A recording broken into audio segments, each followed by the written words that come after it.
Bon allez, on fait le résultat des pronos. Incroyable résultat.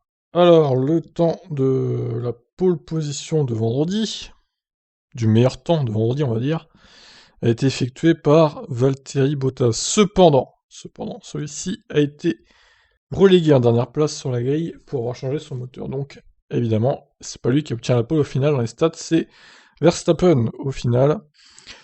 Quoi qu'on en dise, hein, certains s'amusent à créer des polémiques pour que dalle, donc c'est bien Verstappen qui était crédité de la pole en Italie. Donc bravo à ceux qui ont mis Verstappen en pole du coup. Ça leur fera des points en plus. Alors le meilleur tour a été réalisé par Ricciardo en toute fin de course. Incroyable. Celui-ci a également gagné le Grand Prix devant son équipier, le double McLaren, incroyable pour l'écurie. J'ai hâte de voir le championnat constructeur ce que ça va donner. Ça fait plaisir en tout cas de revoir les deux McLaren en tête. Mercedes, donc troisième Bottas. Tac. Leclerc-Pérez.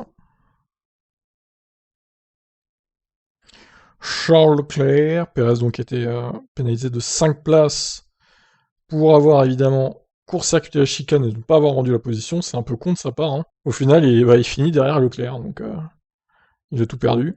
Sainz.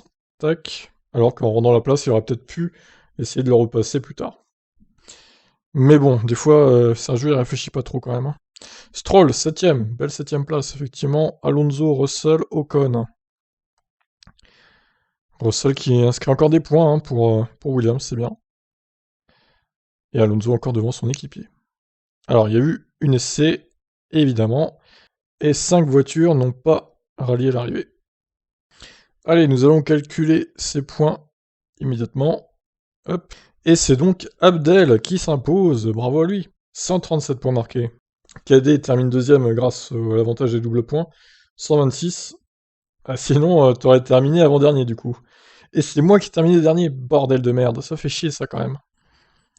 Théo, 3ème, Xenodis 4, Dil, 5ème, Rafale, Kazuto Glory, Daniel. Vient ensuite Thomas, Neilou et moi-même. Ce fut dur cette course à pronostiquer là, franchement. Abdel, tu t'en sors bien, franchement bravo. Et moi, je suis l'un des seuls avec KD à pas avoir mis l'essai. On aurait peut-être dû au final. Mais je me suis dit, bon, ça va être encore une course à Monza où il va rien se passer. Quelle erreur au final.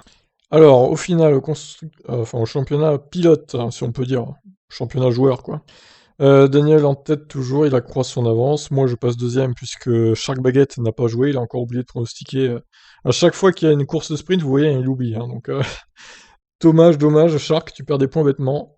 Eddie, il est juste revenu à 17 points, du coup, de Shark Baguette. Xenodis, pareil, hein, il est pas très loin, ils vont se battre les deux là pour la troisième place, je pense. Même les trois, du coup, avec Shark Baguette.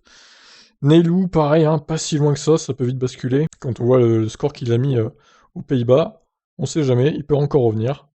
Kazuto un peu plus loin derrière, Abdel aussi, et KD, bon, 565, tu es 16ème pour l'instant.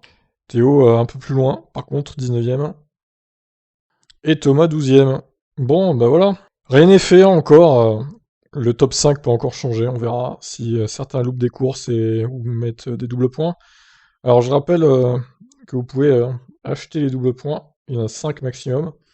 KD a acheté les doubles points ce week-end, donc il en a pris 5 pour le reste de la saison. Donc si vous voulez suivre son exemple, donc il n'y en a plus que 4 là du coup, vu qu'il en a utilisé un pour l'Italie, à Monza. Ça lui permet de marquer quelques points supplémentaires et de prendre la deuxième place. Voilà pour ça. Et ben je vous retrouve dans 2 semaines hein, pour les pronostics de Sochi, ma foi. Ciao ciao.